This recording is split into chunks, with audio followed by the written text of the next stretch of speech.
Welcome to Mission Evolution Radio Show with Gwilda Wiyaka, bringing together today's leading experts to uncover ever-deepening spiritual truths and the latest scientific developments in support of the evolution of humankind. For more information on Mission Evolution Radio with Gwilda Wiyaka, visit www.missionevolution.org. And now, here's the host of Mission Evolution, Miss Gwilda Wiyaka. Many feel powerless, like they're just spinning their wheels and going nowhere fast. Could the answer be as simple as we're not embracing spiritual intelligence or living our true design? Mission Evolution Radio TV show is coming to you around the world on the X-Zone Broadcast Network, xzbn.net. With us this hour to explore the power of faith and life purpose is Dean Wilkinson. Dean is the author of Live Like It's True, an Epoch Work Founder, a blue-collar entrepreneur. He built and sold several multi-million-dollar home service companies and designed a franchise system with over 100 locations. As a trainer, troubleshooter, and leader, he learned that mindset determines success. His website, epochwork.com. Dean, thanks for joining us on Mission Evolution. Thank you for having me, Gwilda. Yeah, it's a real pleasure. Nice to have you back. So you're an Epoch Work Founder. What is Epoch Work? Well, Epoch Work exists to help people align to their, original human design. So we work in the trades and the home service business with frontline people, with leaders, with managers to help them get and leverage their innate spiritual intelligence to perform better at work and at life. Right. So it's focused on work because workplaces is that place where I've been. Right. I've been an entrepreneur for so long, but there's so much growth available there that we decided to tap into that as people were leaving church and not having those growth spaces. We decided to say, hey, let's make work, since we spend so much of our time there. Let's make that a growth space. A growth space? Is that what you said? Yes. I like that. We need more growth spaces. Absolutely, yes, we do. Yes. You state most problems in the world come from misunderstandings about what God is. That's pretty strong. What do you mean? We have been told so many different things about God. It's dependent on your background, where you came from.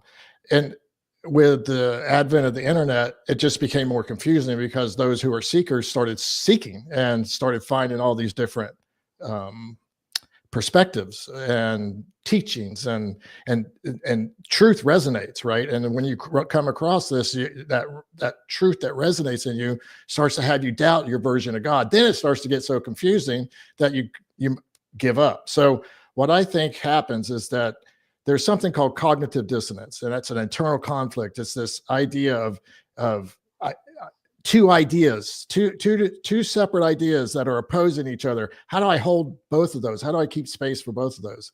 And what happens is that so many things from life and trauma and ACEs, all those things growing up told our hearts, told our souls, this isn't really what you're made for. Everything that was negative, everything that hurt you. And so we started developing this cognitive dissonance that has long-term effects on the way we see clearly, the way we think, the way we act, the way we show up at work, the way we show up in life. When we're not regulated, when our neurobiology isn't regulated, we get off kilter. And science has proven that. So I think that the confusion about God has created this long-term cognitive dissonance that is affecting all of our society. So let me see if I've got this right. When you were brought up with a particular viewpoint or a particular teaching about what God is, okay, then that's set as you're growing up. But then when you get on the internet and you find something and it resonates and you goosebump, okay, it's just really resonating with you, but it doesn't add up to what you were brought up with. Is that what's creating cognitive dissonance here? Yeah, that's one thing that's causing cognitive dissonance. And then when you go to search, you see so many people spouting the truth, their truth, and it sounds true, And it just adds to the complexity because there is no way to really define what source is, what God is, but we're So, always trying to. so we try to put it in a little box, and every place it oozes out of the corners, that's causing dissonance. Yeah. And Uh, we even try big boxes, it's like, so God, does God care about my business enterprise, right? Does he care about, how successful we are? Does he care about whether I'm anxious or I'm worried? And we find out that we're still anxious and worried. So, we might pray and it gives us some relief, or we might journal and it gives us some relief, or we might stomp off and scream at the sky and it gives us some relief. But what really works, right? What is a belief in God that allows you to flow with the way the world is working, what your reality is, that aligns up so that you can stay in flow in that? okay, so that seems to me like we're going to have to expand those boxes into shipping crates, right? Yes. Yes. So, what does belief in a higher spirit have to do with manifestation? I think that, we all create our own reality. And, that begins with, how we think, what we allow our minds to perceive, what we allow our body to feel. And that energetic exchange there is creating our reality. So would you repeat the question again? Because I got just a little off. That's okay. I was wondering, what does belief in a higher spirit have to do with manifestation? So if we look at that, we are creators created to create, created by a creator to create. We realize that our role in life is to create things. And we normally do that through our work. And so when most people manifest, that's what they're thinking. What can I manifest to make my life better so that I can thrive? Because we are designed to thrive. Our neurobiology, our physical bodies are designed to thrive and keep growing. And so if we don't have a belief in or a higher power, or we don't stay aligned to that higher spirit, then it's easy to get off when we see our reality actually tweaking us to get back in line. And so we start doubting whether there's this higher power guiding us. Is there a higher power guiding us, or are we just in a strange soup here bubbling around? Well, that depends on what box you're coming from, right? There you go. I've got my shipping crate ready. Okay. um, yeah, I think we are. I mean, I think there is, and that's my experience. And I went on a deep search for how does this world work, because it wasn't working for me, and it had to come to the end of my rope and say, you know what, something's not meshing here. I'm following all the rules, I'm being obedient, I'm doing all the tasks, I'm doing all the rituals, but still not working in my life.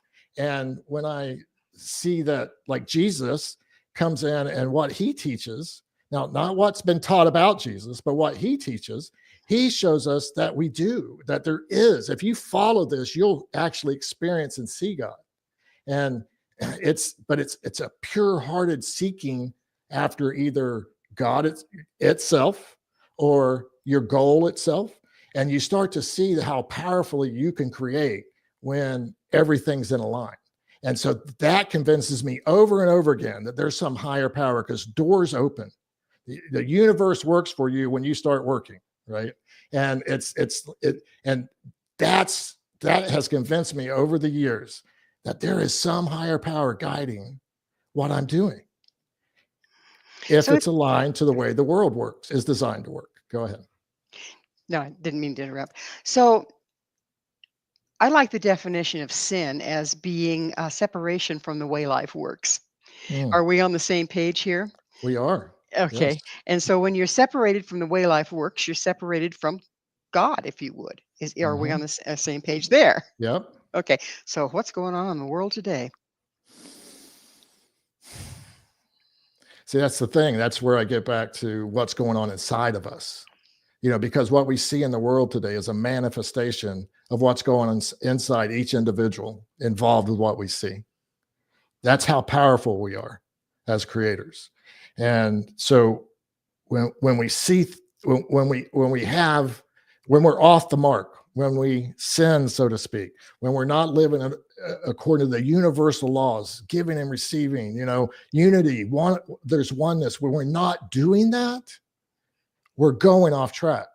We are off the mark, and we're going to feel it, and we're going to experience it. And that's good, right? That's feedback for us to realize, hey, this isn't the way I want my world to work.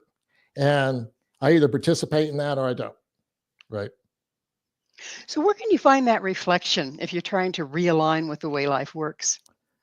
Where can you find the reflection? The reflection to align yourself with, if you want to realign with the way life works. Well, I always use the Epic Way, the thing, the human ascension system that, I think Jesus taught, and he taught it in the Beatitudes. So I use that to keep me guided. But here's the reality of it, right? This is our God has so many fractals. And so we get to see it in every single person. There's a reflection from them to us, right? Every single problem is a catalyst for our alignment, to get back in alignment with the way the world works. And then, there's the practices that you do, the journaling, the quiet moments, the getting silent and listening to that inner voice inside. And where am I off? And when you do that with a heart that is open, and when you approach people and problems with a heart that's open, a mind that's open, and the knowledge that, hey, the universe is probably opening doors for me here. Let me see where. I think you start to see it everywhere. So what's the first sign we get that we are not on track? Oh, frustration, pain, anxiety, fear, guilt. Those are the first signs, if you're talking about like inner signs. And outer signs, I think, are things aren't working. What you're trying to work towards, it's not working. It's not happening. A relationship is blowing up. You're arguing. You're raising your voice at somebody you care about. Those are signs that it's not working. It seems like that's what's going on in the world at large. When did we get so off course as a culture? Well, I have my theories on this, right? It's I don't want to blame, I don't want to bash religion. Religion itself brought some good things into the world. But man, it twisted up this message. It twisted up who God was, who Jesus was in the Western world. And so we got off course right there when it started being about greed and paying for sins and eternal damnation or heaven after this life. And, it started getting off. And as we started to gain knowledge and we didn't self-correct, it got further off. And as we've gone through the years, we're going to have to take a station break. I'm sorry to leave the That's cliffhanger. okay. But Dean and I will return shortly, so don't you go away. This is Mission Evolution, missionevolution.org.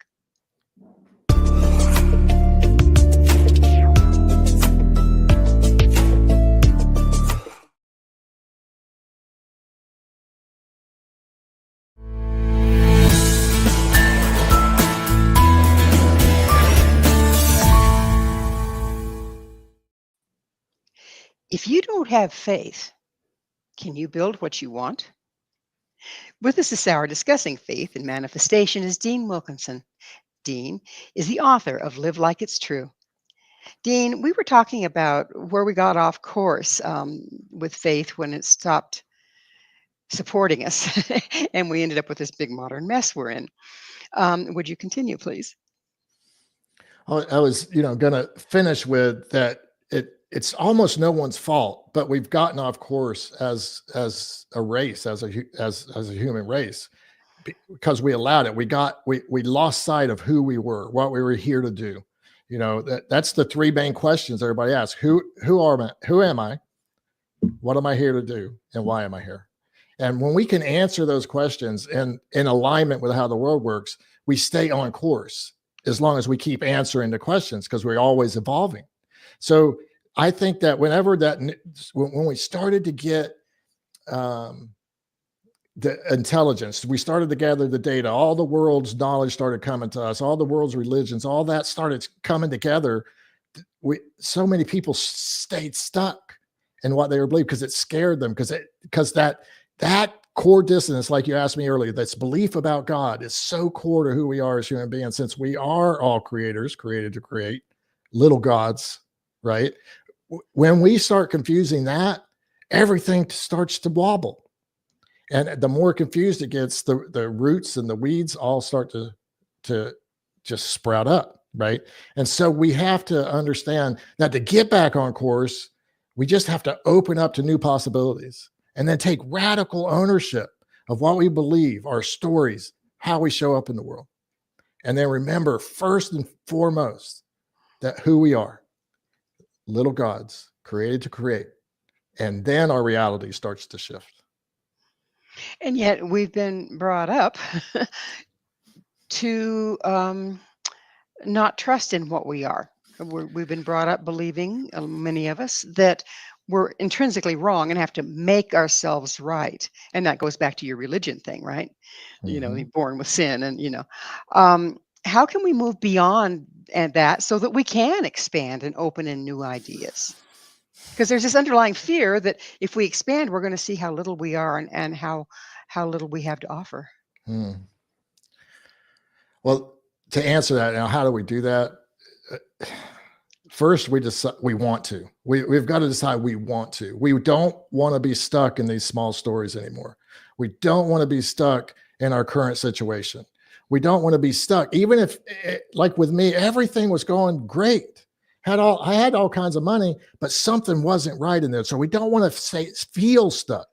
And so that's the impetus.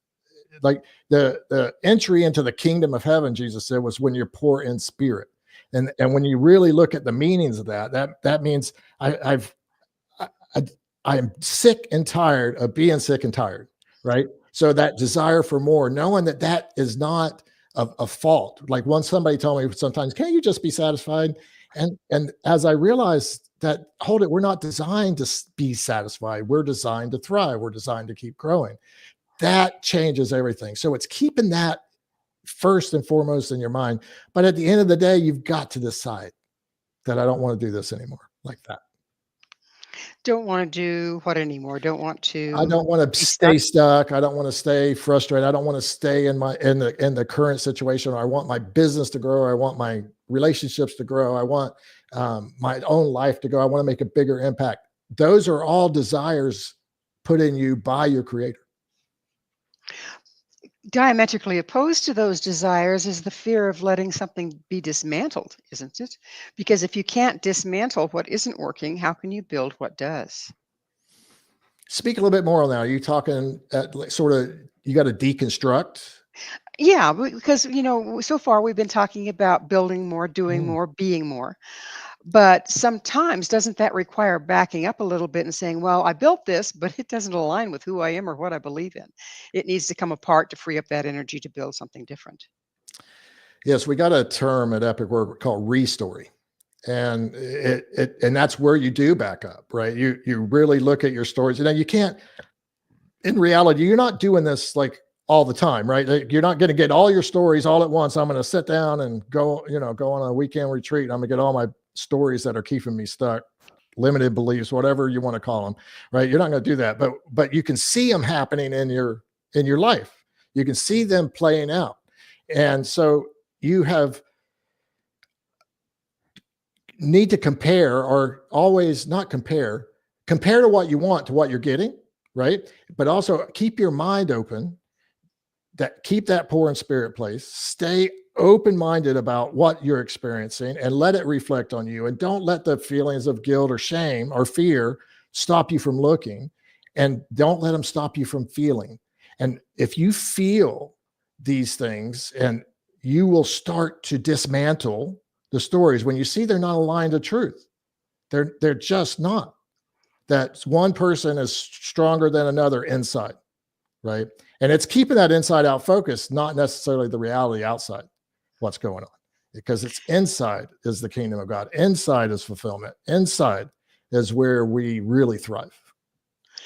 So are you suggesting that ultimately what we experience outside is simply a reflection of what we believe inside? I believe it is. Okay, that's the way I've, as in all my spiritual studies and what I've read and what I've tried to put together, I believe that that's what all the spiritual teachers were teaching.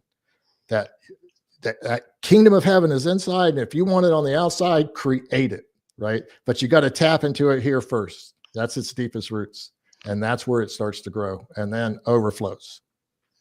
So again, given the state of the world, there's not enough of that going on, I would have to say. How do you think that we can, en masse, start to shift to where we're creating something that's in alignment with the way life works? Well, you're doing it, right? Your listeners are interested in doing this. The people I work with are interested in doing this. And I think if there was one easy answer to that, where we could all get together at some big convention and really and pour it on, but I think it's changing, Gwilda. I see what's happening in the world right now as we speak, today and this week. And I sit there and say, oh my gosh. But I've also heard spiritual teachers saying this year is going to be all kinds of changes. And we're going through some cycle in this period where there's going to be so much disruption. And so, for instance, you get, Donald Trump comes on the scene and he starts making changes in the world that's changing the way the world views itself. And so do we have to think about it like, how do we do it? Or how do we participate in what's going on without losing our sense of peace and joy, without losing our love for one another? I think that's the key. And deprogramming, like you said, take those stories, dismantle them so that they don't control you, and you can expand your horizons, if you will. One at a time. So what drove you personally to seeking that higher power? I as a boy, it wasn't around me. I grew up, just no one talked about that kind of thing to me, but there was still a sense of God in there. And I've always held on to that. Like, I didn't count that as non-important in my life. That sense of God is somehow was guiding me even through the mess that I was going in, and my family was very dysfunctional, and alcoholics and sexual abuse and all that stuff in there. And I knew somehow, right, when I look back on it, that wasn't normal. That's not the way that people thrive. That's not the way I want to live. And so that began a search that started in the Christian church. And I've always taken things super serious. I get in, I commit to it. Okay, I'm going to do it.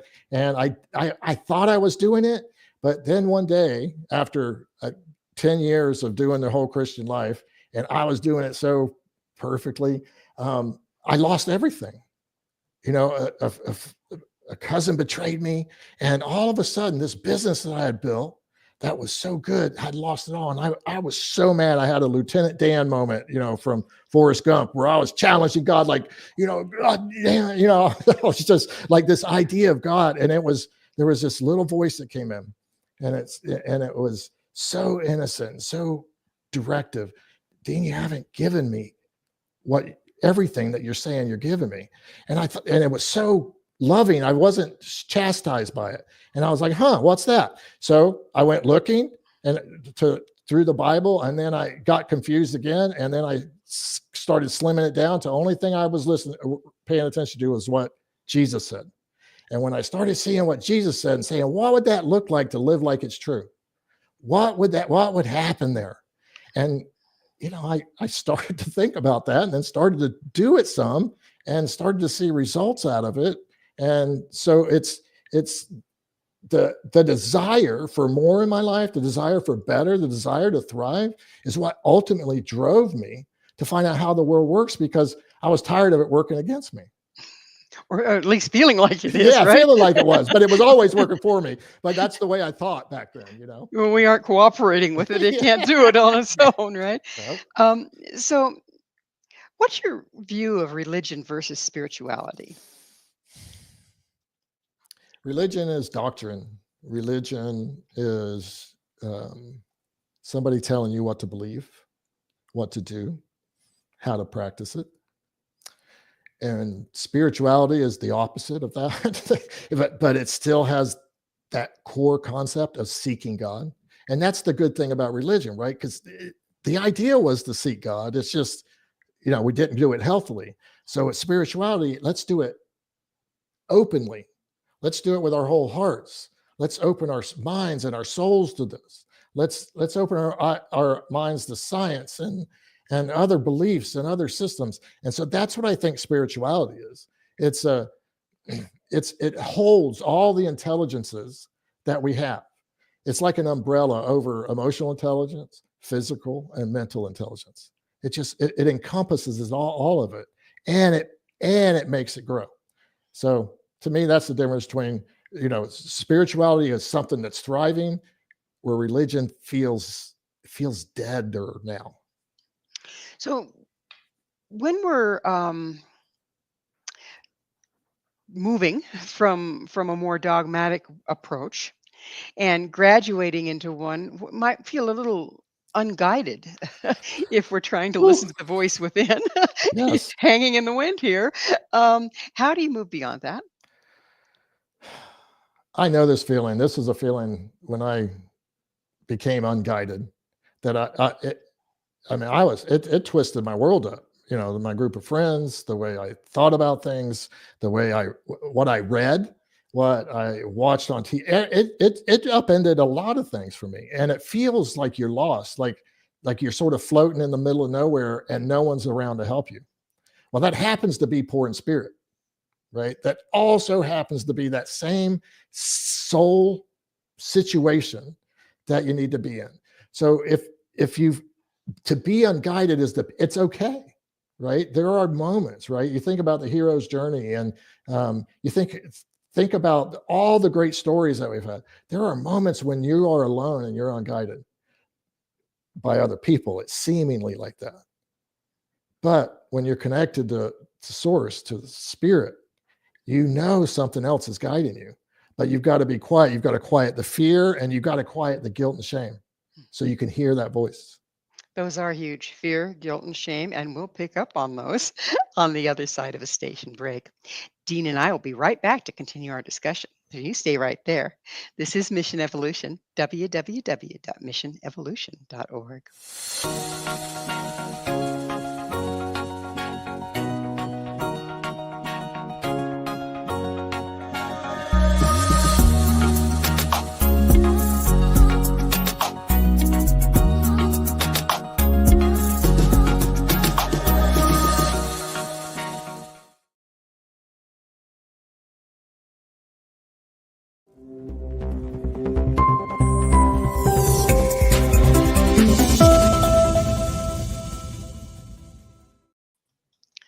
Is intelligence only a function of the brain?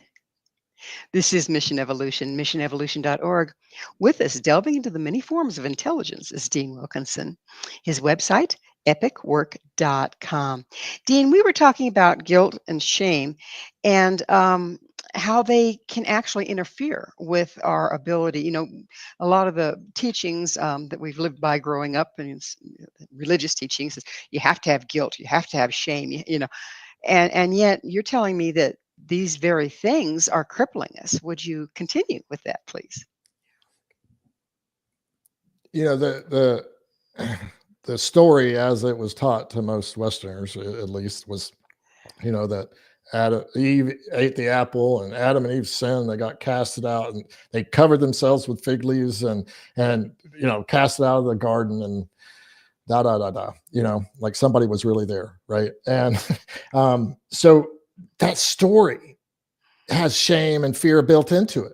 Just built everything. I'm going to get cast out, and I'm going to be, I can't even be naked, right? So what I started to see is whenever my path to God and during that religious time was so full of guilt, when I was journaling on a regular basis, and I didn't notice it when I was journaling, right? I thought I was being pious. I thought I was being good. I thought I was being spiritual. I thought I was seeking God.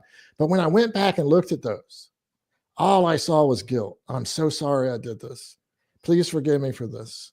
And it was just ongoing until one day I had an experience where I was thinking about how much I loved my son, who was always getting into trouble. He was causing all kinds of havoc at school. He was getting kicked out of school, and he was only 10, right? So, but I realized how much I loved him, and no matter what, it was just love. And I thought to myself, well, how could I love him when he's not even being obedient? And then it was like there was that voice again that I heard before, said, that's the way I love you, Dean. And I was like, oh, you don't care about this obedience thing? And so that felt so real that I started to search to see if it was true, right? So I started to see, does the Bible teach this? And oh my gosh, it's all over the place in there. And I don't know how we say that we're Christians or we're religious, and we've taken that Adam and Eve story and we've personified it. And then we say we read the Bible, but it's not in the rest of the Bible. It's not in there that you should ever feel guilt or shame. It's all been, it's not there. It's about a process of ascension, that we came into this life. We chose this life, maybe, right? That's another big question. And if we chose this life, we chose it for the catalyst that's going to serve us to help us grow and thrive as a soul into eternity, I think. So rather than get rid of the shame and the fear if you can. They're out of here. So after we start to grow, we have to set aside a lot of the rules and regulations that we've been indoctrinated into, it sounds like. Yes, we do. And it's not always easy because they're so deeply set. They're neurobiologically, they're just patterns. They become habits of thinking. And so we have to destruct them. We have to pay attention to them, see what's going on, and then start seeing if they're true, start taking them apart. Do you want it to be true? Because here's the reality, I think, at the end of the day, that we get to choose what's true for us. When you look at the 7 billion perspectives, everybody's got a different one, right? And you sit there and say, well, hold on a minute. If that's true, then can I choose my truth? Do I need to argue that somebody else is in the wrong or in the right? Or can I choose the truth that I want to live with? And so I think that's pieces of doing that. So when we're in the process of trying to get out of those little boxes and looking for our shipping crate, if you will, do you find that embracing disparate viewpoints can help on that path? Absolutely. So there's another thing that happens when you're full of guilt and fear and shame. There's another thing that happens. You judge others. You judge things because, you need to judge it, right? We were designed that way to keep us out of danger when the lions were chasing us across the prairie, right? But we don't have to do that anymore. And so what we've done is we judge every situation, whether it be sitting in traffic or a car cuts in front of us, or a person says something to us, or somebody forgets to call. We're judging. But here's the thing, that comes from judging ourselves so harshly because of that dissonance, because we're not in that state of flow. We're not in that state of alignment that we're designed to thrive in. And so I think it gets off track right in there. We have to, we don't have to, but we get to choose to look at truth as from our perspective, and then figure out if it works for us. Does it make us feel good? Does it work in the outer reality? Is it getting me closer to where I want? It sounds like the first step would be admitting that you don't know, and starting the search versus judging what's right, what's wrong, what's good and bad, and then casting blame on anyone that doesn't agree with you. That seems like a trap. Well, it is, right? And you think about the cool thing about this epic way, and what I found that from when Jesus first said, repent for the kingdom of heaven is here, right? he was going from town to town. That's what the Bible states he was saying, right? So, he was just stating that statement. And then he went into blessed are the poor in spirit, blessed being the happiest a human can be. I think we got lost in what repent really means. Repent means to open your mind. It means to change your thinking. It means to well, here's the Greek meaning would have been, hey, you just passed what you're looking for. You need to look back a little bit because what you're looking for is right there. So the idea is that we've got to quit judging all this, judging ourselves and saying, if this is happening, it's happening for my good. So how is it happening for my good? And then set and wait for an answer. I found 24, 48 hours at the most, but you'll have an answer.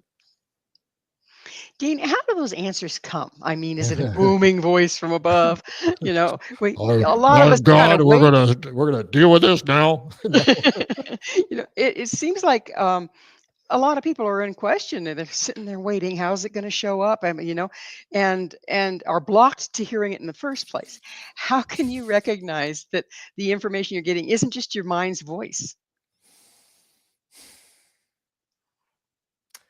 So it could be difficult for a beginner to do that, but let me bring it down to think about where do you get quiet, right? So say you don't have a meditation or a prayer or a journaling practice or anything like that. Thing is, you can go out in nature and start to see answers to things. I got a lot of my answers about God out in nature, looking at trees, the way they fell, the way forests were thriving, but it looked like there was a bunch of, it's like something's going on there, right? So I believe we've got to open up and our eyes, our heart, and our mind to all the ways that these answers come in, because it's going to come in. It's going to come in through people. It's going to come in through creation, and it's going to come in through spiritual text sometimes just book text, right? It's like just regular books, leadership books or something like that. It'll come in, you'll feel those moments. And I call those epic moments. Those are moments where you have a chance to really redirect your future, but you're going to have to redefine your past first. And when you do that, when you redefine what that means and say, I'm going towards this other future, you start to be able to notice, right? Be aware of, stay awake to all the ways that this creation, not just nature, but the humans in it, the animals in it, the knowledge in it, is speaking to you. And you'll feel it's true when it's your truth. If we redirect, get in there and go, this isn't working. I feel like I'm limited. I'm opening up. Speak to me. Okay. Mm-hmm. Once we do that, are you saying that everything in life is giving us messages as to how to get on that path? Almost, but stay open to it. It could come from anywhere. I call them open doors, right? God opens doors through, synchronicities is the way a lot of people refer to them, or coincidences if you don't believe in synchronicities, right? But I have found that the universe works for you as you start to ask those questions. And I'll tell you, anyone I've coached or my own life, and I bet you could probably say it too, when you start asking from your heart, from those deep questions, you start to see answers. I used to have a rule of 3. All right, God, I'm a little stubborn. So show me once. Okay, I'm paying attention. Show me twice. I'm really paying attention. Oh, on third time I'll act. And then I started saying, well, why aren't I acting on the first one? Why don't I just do it now, right? And I started to be able to trust that, what we normally call intuition, and seeing how correct and how right it was and how good it felt. And sometimes it's scary, but that's where courage comes in. It's not that we won't ever have fear. It's where do we apply courage to what we're doing next? So I know indigenous peoples all over the planet have used omenology by using synchronicity. Like I happened to synchronistically see a raven sitting on a branch. Now, is that just a raven sitting on a branch, or does that have meaning for me? What have I been wondering lately? And then start lining it up that way. They've been doing that for years with great effect. Are there some ways that we can re-engage in that activity so that we have that guidance as well? I think it's rather simple. I mean, it is so simple. It is saying you want divine guidance in your life. That's it. It might even be, God, show me that you're real. And what, look around, keep paying attention, because something's going to happen. Watch out for that thunderbolt. Watch out, it starts as simple as that, but to keep it up is to stay childlike, to stay curious is a word that's thrown about, but it's not practiced that much. Okay, we stick into what we know so often, but My mind stayed up. Don't confuse me with the facts, kind of. Yeah. And it's realizing that it's not about being right or wrong. It's not about if you see the raven on the branch and that speaks to you, yes, that is it. It's you decide, because you're the creator of your creation. So create that. And does it hurt anything for you to do that? Not unless you take a shot at the raven. I mean, unless you're shooting the raven for some reason, but it doesn't hurt, right? No one knows but you that's going on with this. And as you start to see those things and respond to them and take the chance, take the leap, you start to refine your intuitive processes. Your brain starts to actually work with your gut and your heart. And when that starts to happen, you really start to trust that you are guided and that some sign is going to come. And again, it's not about it being right or wrong. It's about, how does it feel? Does it feel expansive or does it contract? If it contracts, stay away. If it feels expansive, take another step. Well, we're going to have to take a step into yet another station break. Please stay with us as Dean and I continue to explore manifestation.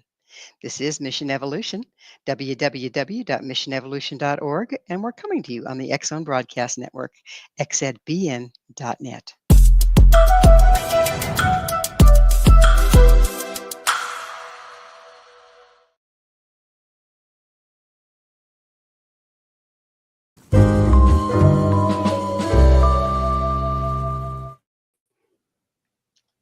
Are you in alignment with yourself? This is Mission Evolution, missionevolution.org. We're continuing our discussion with Dean Wilkinson. Dean, what is the Epic Way? We've been talking around it. Yeah, I call it a faith that works. Okay, so it's a system of belief that I've taken from that repent, for the kingdom of heaven is here, and used all the Jesus words until he said, you are the salt and light of the world. And I've taken that and looked at the original meaning is that I see a human ascension spiral. I see him saying, you want to be the happiest you can be as a human being, follow this path. And here's the thing, you're going to follow this path whether you want to be happy or not. But you could stay stuck in the stuckness of the world. But if you open up your possibilities, and I'll state it here in different language, right? But this is following that idea. If you open up the possibilities and take radical ownership of what you're creating in the world, and always remember that you are a creator created to create, and then designed to thrive, and you do whatever it takes to thrive, and you connect authentically to your higher power and others around you, you will see God. You will create win-win-wins in your life. Win for you, win for those around you, and win for the world you live in. That's the first 6 steps of the Epic Way. It's super simple, right? But people to believe it, to actually put it into practice, it takes a leap of faith, right? Because these are universal laws inside of there. They're not something that we can grab a hold of. They're not like this microphone. They're invisible. And so we have to just trust them, try them out, see if they work. And that's why work is such a part of, epic work. And the Epic Way is just a way to get you to be able to do epic work in the world. And so I think that's the Epic Way. It is something to keep me and those who follow it grounded and guided, so I can keep going whenever I'm in a mess, whenever I do trip and fall, whenever I do lose that passion, or I do lose that feeling, or I do lose that voice, because we all do.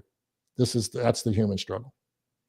How much of a toe tripper is it when we have an idea of what we think we want, we are creating solutions to assumed problems. Toe tripper. Well, I look at them as walls, right? They're doors that are locked. I've taken, they're normally called problems. Something's not participating with me. Somebody's not participating with me in what I want. So that's a problem. Well, what I started to just view them as problems are opportunities. They're opportunities for me. Yeah, it sticks and it's frustrating, and I've got to deal with it inside, get back to peace, get back to non-judgment, get back to loving whatever that is, and loving the world, being at peace with my current reality. And from there, I've always gotten a direction. Oh, if this is for me, then this is showing me X about myself. That's what it's doing. And it's showing me in the inside of that person. So I know that now. So what can we do now to work together? Because ultimately that's what we're all here for, to work together, right? And how can we work together to get through this problem? And I found that, and then I'll take a minute to say, where am I supposed to go with this problem? Where am I supposed to do? I'm an entrepreneur, so I'm always got these thoughts going. I have these initiatives that I know would work in the world. But man, the software and the equipment and the people, they don't necessarily agree with me, right? They agree with it, but they don't actually know how to put it into practice. And so do I give up on that? No. I'm like, I've hit a wall here, or a closed door. I know it's good, so I'm going to stay open to what my next step is. And then I follow that next step. And how often is the door created by some unaware judgment that you have inside?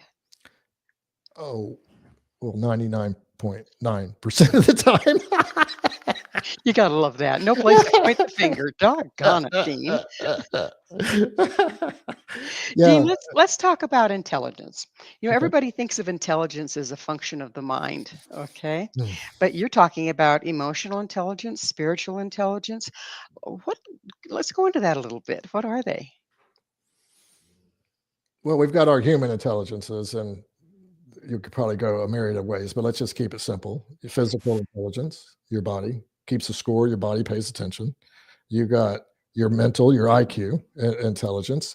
That's the knowledge that you've gained and the experience you've gained that is stored there. And then you have emotional intelligence, those feelings. What is going on inside of me? Those are giving you feedback about the way to go in the world.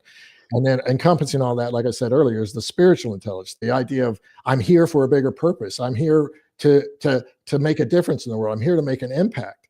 I'm here to grow my soul. So all of that is intelligence. But here's where real intelligence is, in my opinion. It's created by the creator. It's all out there for us. It's all. I don't know if you've ever read the book One Mind, but it's the idea that there's the way it was pictured on the book cover was almost like a neural net over the whole world, right? And that this neural net holds all the knowledge that's even possible to know. And that whenever you start asking questions, when you start opening up yourself to that, you get, let's just keep going with this neural net idea, you get downloads for it. And when your whole self-intelligence is seeking higher intelligence, that's where I'm saying you get that. So intelligence itself is whatever the creator was, because I don't think it's a who, right? Whatever the creator was that set this thing in motion. We don't know when it was or what, but when it was set in motion, he put all these laws and this beautiful world together, right? There's so much beauty here and so much that we can't explain, that I think that becomes the intelligence that we can tap into. It's not what we can store here, because what you store here is like a computer disconnected from the internet. But what is higher intelligence is like connected to the internet and Chat GPT, and it just, whatever you want to know, you can kind of know. So you sound like you're talking about, some people have called it the Akashic Records. I know ancient India, I believe it was, called it Indra's Net. Is it the same thing? Yeah, I've heard it called both of those. Mm-hmm. Yes. Mm-hmm. But we have to be in alignment with ourselves in order to make that connection. Because if we're all jumbled up inside, how do Mhm. we connect? So we can be all jumbled up inside at the end of our rope, and we'll connect. We'll get just like I did that. Or sometimes it drives you to it, It right? drives you to it, right? It drives you to your knees, so to speak. But you can do it on purpose without it getting so far down to the end of your rope, right? And I think it's yeah, I think it's that simple. I think it's just the desire to do that, desire to connect to that, the desire to um, not stay where you are. I just think the answers come. And so that discordant feeling, that dissonance we feel, it, listen right before you go to sleep or right when you wake up, before the dissonance starts, you'll start to hear that, right? But don't worry about it if you are, but also practice mind calming, peaceful situations, nature, journaling, praying, whatever it takes. Well, it seems like the way things are out there is coming at it inside out and backwards. We think we have to generate from here answers rather than bring them in from the net. Um, and this is obviously limited. And what kills me is we go to school and we learn all these things that have already been decided. Yeah. Okay, but we don't learn how to hook up to the source of the information. Um, and the more we listen to the way things have already been decided, the more limited we become. If we are able to turn that around, if you will, how does it look different? Oh, it's beautiful. Okay, so it's realizing that it's all of us alive today. We were indoctrinated in a school system that was built for another time, right? So it starts to get beautiful when you start to open up to other possibilities. It's when you start to realize that you were made for more, to create more, to experience more, to have joy and peace, what we call a prosperous peace here.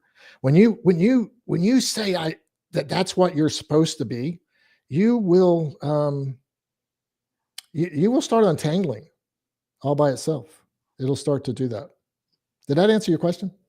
It did, and it seems like the progression that we've been on from the dogmatic way you and I were brought up in school to now the kids have access. They take laptops everywhere they go and they're trained on them and they find the information off the net. But those are training wheels for finding information from the net, aren't they? Yes.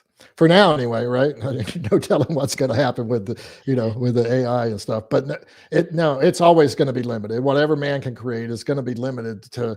But we're getting closer to not having to worry about what we were taught in school and what we need to untangle from.